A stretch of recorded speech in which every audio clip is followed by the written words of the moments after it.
Hello traders, welcome to our channel the trading guide. कैसे हैं आप सभी लोग? उम्मीद करता हूं कि आप सभी लोग ठीक ठाक होंगे, खैरियत से होंगे।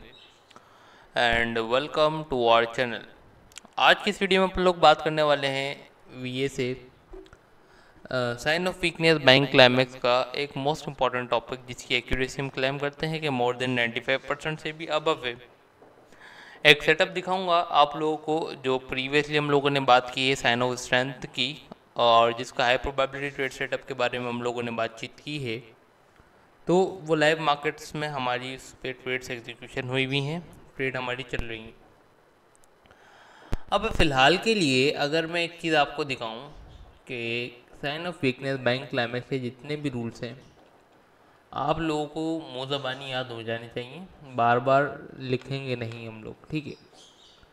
सबसे पहले अपन लोग बताएंगे डायग्राम्स पे, देन इसके बाद अपन लोग चलेंगे चार्ट्स पे, देन उसके बाद समझेंगे। तो सबसे पहले अपन लोग जल्दी से रूल्स का ओवरव्यू कर लेते हैं। रूल्स किसके? रूल्स क्लाइमेक्टिक एक्शन बार के।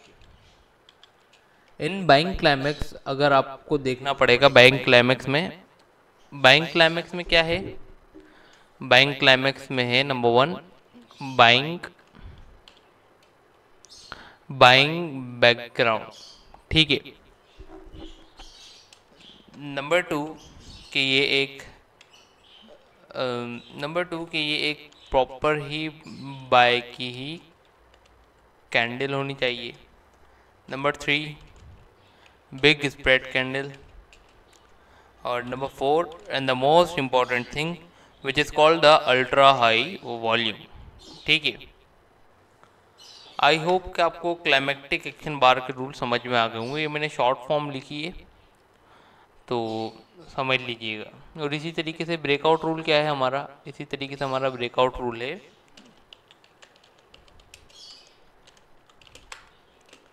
पहला रूल है भाई लो वॉल्यूम। दूसरा रूल क्या है? दूसरा रूल है मोमेंटम कैंडल। बस ये 6 रूल्स आप लोगों ने याद रखने, और क्लाइमेक्टिक एक्शन बार के ऊपर से नहीं हटना। सबसे पहले देखो, अपन लोग climactic action bar sign of weakness में देख रहे हैं, तो हमारा ट्रेंड क्या होगा? हमारा जो ट्रेंड है वो तो जाहिर सी बात है होगा सेलिंग, ठीक है। हमारा ट्रेंड क्या है? सेलिंग का ट्रेंड है। और कुछ इस तरीके से प्राइस क्या कर रही है? ड्रॉप दे रही है। हमने इसकी विक्स भी बना देते हैं।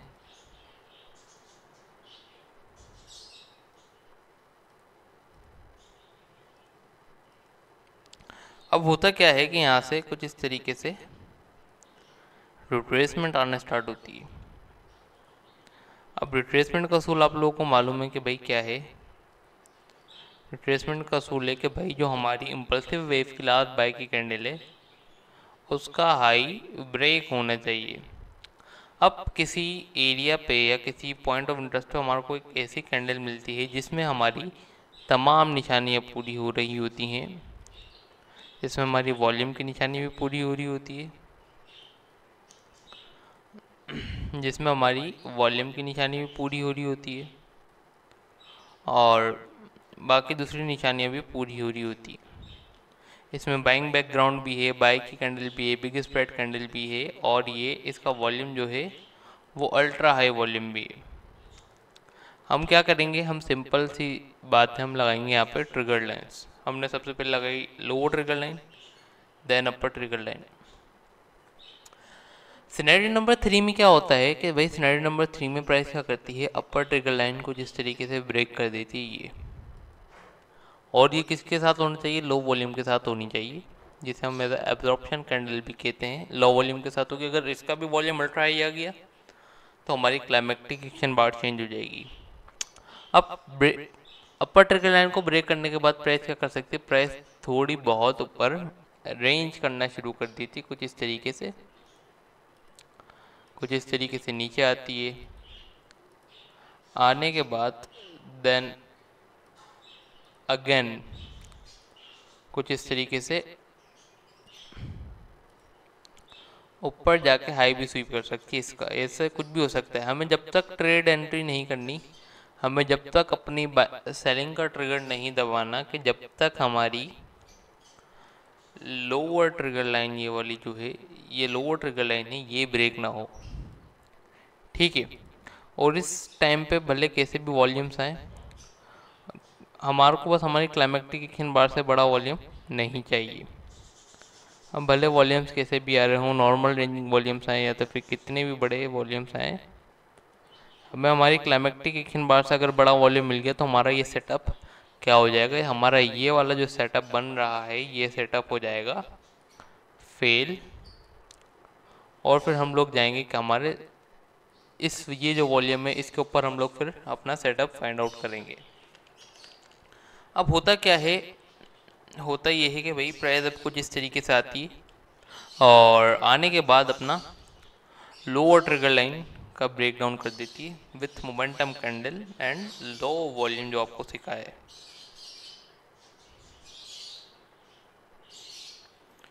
कुछ इस तरीके से क्लाइमेक्टिक एक्शन बार से छोटा वॉल्यूम होना चाहिए, कुछ इस तरीके से क्लोजिंग कर देती है। सिंपल सी बात है, अगर यहाँ से ट्रेड, अगर ट्रेंड अलाइनमेंट होता है तो मैं यहाँ से ट्रेड एग्जीक्यूट कर देता हूँ, या तो फिर इसकी जब ये मार्केट क्या हल्की सी रिटेस्टिंग करती है यहाँ कहीं पे, यहाँ कहीं से अब मैं ट्रेड एग्जीक्यूट कर देता हूँ। बट CRT के अकॉर्डिंग, अगर CRT भी हमारा एक मेथड है, अगर उसके अकॉर्डिंग हमारी जो अपर कैंडल्स हैं अगर वो डिसबैलेंस हैं, डिसबैलेंस से मुराद के उसके मार्केट्स ने 50% वगैरह नहीं लिए हुए, या तो फिर ट्रेंड अलाइनमेंट, सिंपल सी बात नहीं, CRT इज एडवांस टॉपिक, तो उसकी तरफ नहीं जाते। जो बात है सिर्फ वो ही करते हैं कि भाई अगर मार्केट का ट्रेंड अलाइनमेंट नहीं हुआ तो हमें क्या करना है, हमें करना है वेट। किस चीज़ का, या तो फिर मार्केट क्या करे, मार्केट आए, आने के बाद किसी FVG या तो फिर किसी ऑर्डर ब्लॉक से हमारे को मिले, वहाँ से हम लोग डायरेक्ट सेल कर सकते हैं। स्टॉप लॉस यहाँ से सेलिंग होगी, ऊपर स्टॉप लॉस होगा डेफिनेट हाई के ऊपर, और ये ट्रेड हमारी अच्छी चलने लग जाएगी। इसके ऊपर इस तरीके से एग्रेसिव भी ट्रेड कर सकते हैं। बट अगर आप मेरी तरह एग्रेसिव ट्रेड नहीं करते और अगर आप मेरी तरह डिफेंसिव वे में ट्रेड करते हैं, तो मैं क्या करता हूँ, एज सिंपल सी बात है, मैं ये ऑर्डर ब्लॉक मार्क कर लूँगा अपना कुछ इस तरीके से। अगर मैं दिखाऊँ, ये छोड़ें इसको, मैं कुछ इस तरीके से अपना ऑर्डर ब्लॉक मार्क कर लूँगा कि ये वाला ऑर्डर ब्लॉक मेरा ये है एक बीरिश ऑर्डर ब्लॉक। इसको अपन नाम क्या दे देते हैं अपना, as a bearish order block. अब जब ये मेरा एक बीरिश ऑर्डर ब्लॉक है तो जाहिर सी बात है, जब प्राइस क्या करेगी, अब यहाँ से भी स्टॉप लॉस कितना, यहाँ से जो स्टॉप लॉस था उसका तो हाफ से भी कम हो जाएगा स्टॉप लॉस। अब जब प्राइस क्या करेगी, प्राइस यहाँ पे आएगी तो जाहिर सी बात है इसकी भी, अगर आपको और स्टॉप लॉस अपना छोटा करना है तो 50% आप मार्क कर सकते हैं, या तो फिर और उसके साथ वेट कर लें। अब जब ये इतना बड़ा सेटअप बन जाए ना तो वेट नहीं करना चाहिए। इसी टाइप का ऑर्डर ब्लॉक को, या तो फिर लोअर, अगर ट्रेंड अलाइनमेंट नहीं हुआ तो उस केस में आप एक चीज़ का वेट कर सकते हैं कि आपको लोअर ट्रिगर लाइन पे मेरी सेलिंग के एरियाज, या तो फिर सबसे बेस्ट एरिया होता है ये, या तो फिर ये दो एरियाज में देखता हूँ मैं कि क्या मार्केट का बिहेवियर है, क्या वॉल्यूम्स के साइन बन रहे हैं, देन उसके बाद मैं अपनी एग्जीक्यूशन प्लान करता हूँ। अब राइट नाउ अगर प्राइस कुछ इस तरीके से जाती है और जाने के बाद ना ही कोई ऑर्डर ब्लॉक पर टैप करती है और ना ही कोई ब्रेकर ब्लॉक पर टैप करती है, ब्रेकर ब्लॉक मेरे मुंह से निकल गया, ना ही कोई FVG और ना ही लोअर ट्रिगर लाइन पर रख गए, ना के कुछ इस तरीके से मोमेंटम कैंडल क्लोजिंग देती है, सेकंड चांस में मैं अपनी एंट्री ले लेता हूँ यहाँ से।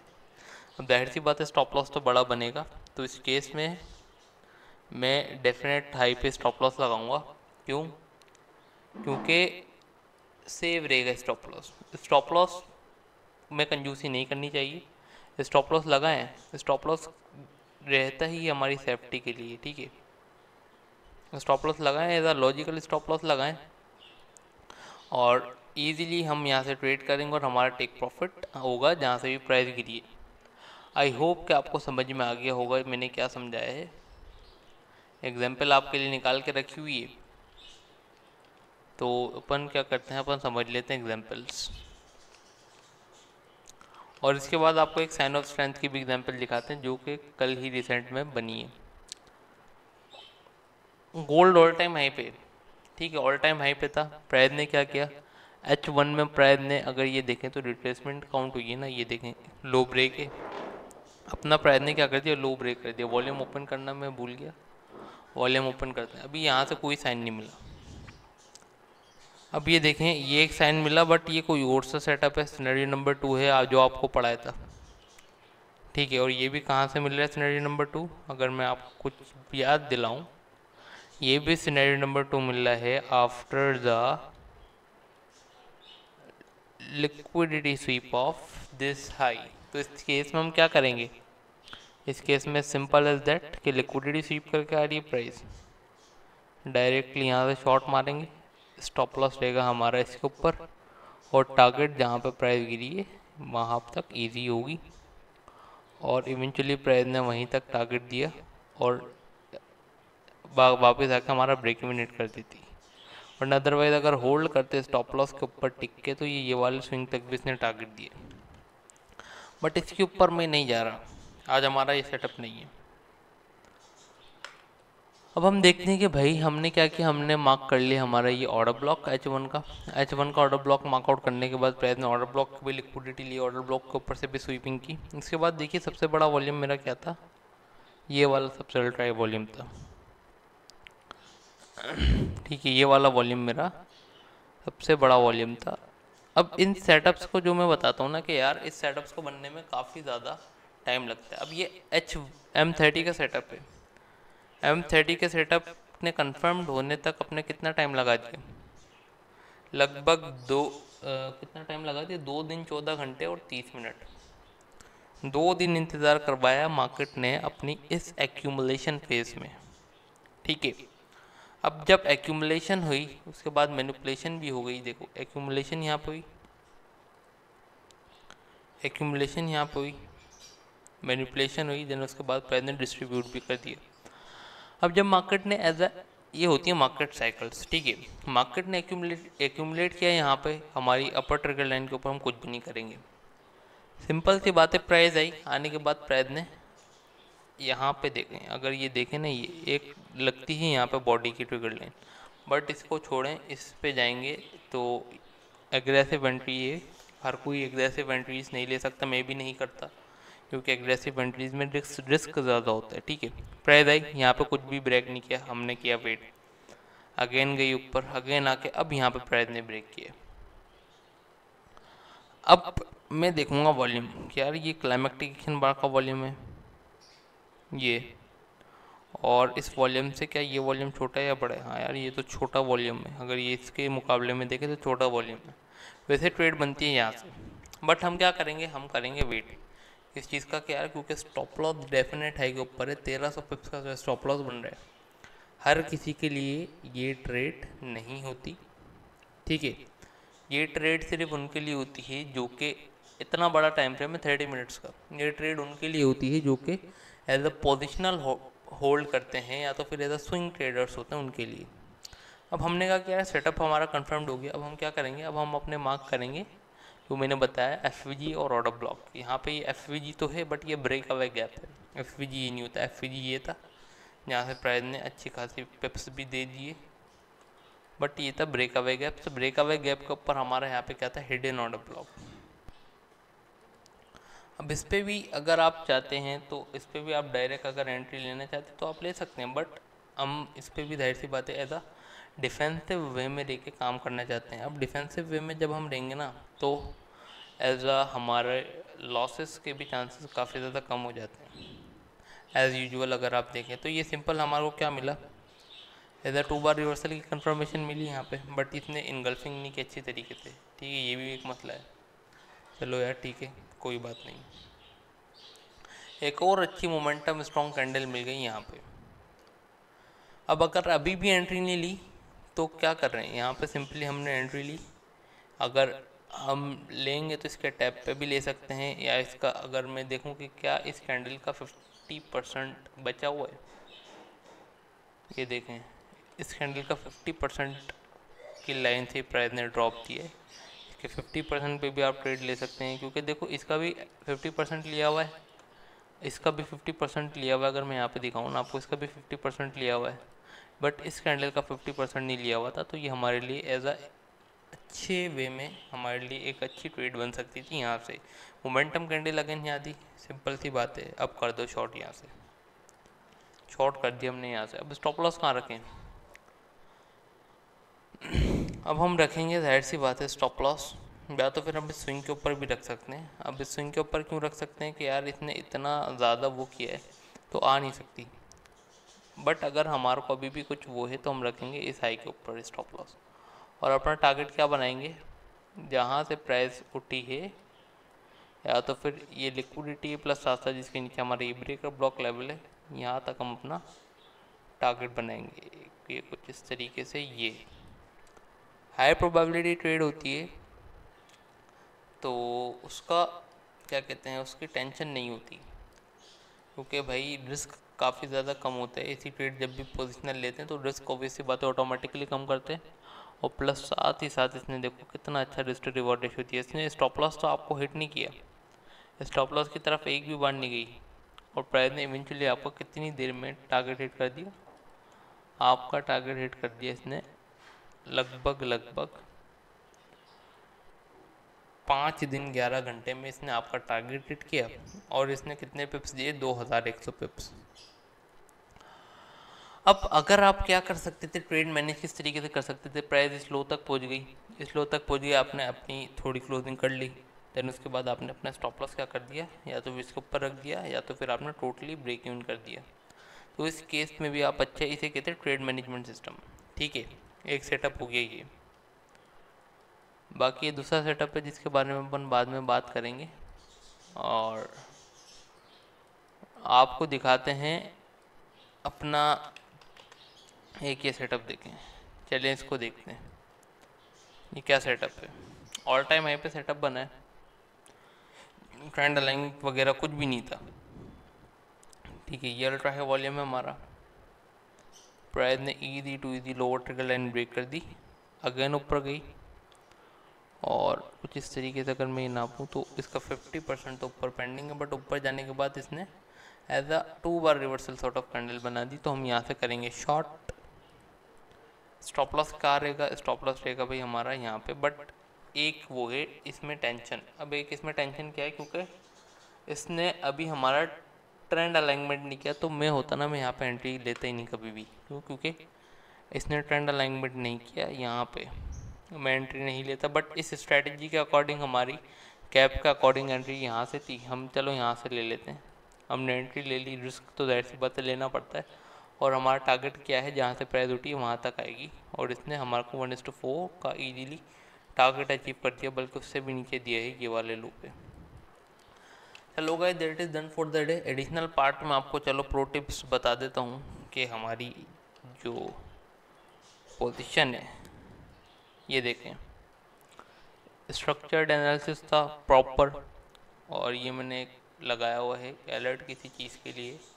इस जोन का मैं इंतज़ार कर रहा था कि जोन पे आए तो मैं अगेन बाइंग करूं, बट इस जोन पे आई नहीं प्राइस। कल के दिन तो प्राइस ने कुछ किया ही नहीं है, कल के दिन तो सिर्फ रेंज ही के मैं जोन्स वगैरह मार्क करके अलर्ट लगा के बस लैपटॉप वगैरह बंद करके सिस्टम बंद करके मैं तो चला गया था, क्योंकि रेंज कर रही थी, तो रेंज में फ़िलहाल के लिए फ़ायदा भी नहीं है। ये कैप थी हमारी, कंफर्म्ड हो गई, यहाँ पे रिट्रेसमेंट आई, ये स्वीपिंग हुई, स्वीपिंग के बाद हमारी क्या लोअर ट्रिगर लाइन और उसके नीचे वाला हमारा ऑर्डर ब्लॉक। अगर हम 30 का मैं दिखाऊँ ना, ये देखें ये वाला ऑर्डर ब्लॉक, प्लस साथ साथ लोअर ट्रिगर लाइन से EVR का भी टारगेट मिला। अब हमारी एंट्री की जो वो थी ना, कि भाई हमने क्यों एंट्री प्लेस की, एंट्री हमने इस वजह से प्लेस की कि अगर आप देखें ना, ये क्या है, नो सप्लाई। नो सप्लाई का हाई ब्रेक हुआ, ये जी नो सप्लाई, जैसे ही हाई ब्रेक हुआ और अच्छी क्लोजिंग हुई इसके ऊपर, हमने यहाँ से डायरेक्टली शॉर्ट मार दिया, और स्टॉप लॉस रखा। जाहिर सी बात है अपनी डेफिनेट लो से भी 5-10 डेफिनेट लो से भी हमने देखें कितना स्टॉप लॉस नीचे रखा कि अगर विक मारने भी आ जाए 30-35 पिप्स, और इसके बाद इजीली अगर हम देखें ना तो कितना चल रही है, 700 पिप्स इसने दे दिए। प्रॉफिट टेकिंग हमारी कहाँ पे होगी, अभी हमारी कोई प्रॉफिट टेकिंग नहीं हुई है। हमारी प्रॉफिट टेकिंग होगी इस हाई पे, और इस हाई के बाद 80% हम क्लोजिंग करेंगे, बाकी इसको हम लोग होल्डिंग पे लेके जाएंगे इन हाइस तक। ठीक है, आई होप कि ये वीडियो पसंद आई होगी, और अगर ये वीडियो पसंद आए तो इस वीडियो को लाइक करना, शेयर करना और मेरे चैनल को सब्सक्राइब करना मत भूलना। मिलते हैं इंशाल्लाह अगली वीडियो में, तब तक के लिए दुआओं में याद रखिए। टेक केयर एंड अल्लाह हाफिज़।